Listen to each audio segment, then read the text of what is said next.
14 let po padcu Zdeneksa je razvpita afera danes na sodišču že v drugo dobila svoj epilog.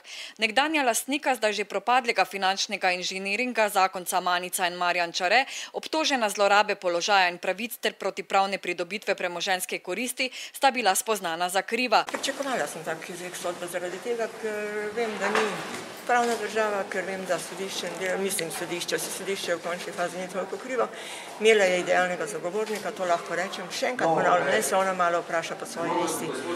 Koliko ljudi je uničila, koliko jih je spravila na psihiatrijo, koliko je od tega že mrtvih, koliko jih je spravila na socialno dno, na rob.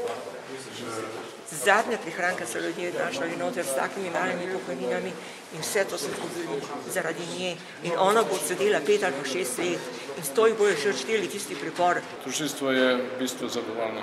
Ko bom dobil pisne razloge sodbe, se bom tudi odločil o vložitvi pritožbe glede kazni.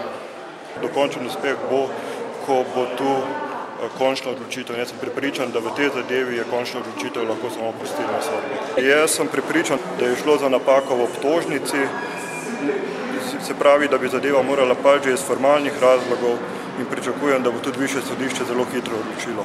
Poglejte, tu se meša pojmi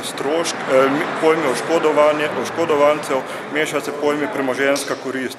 Ne gre za iste pojme, kar je naredil tožilec, ki je v bistvu te dve kategorije izenačil.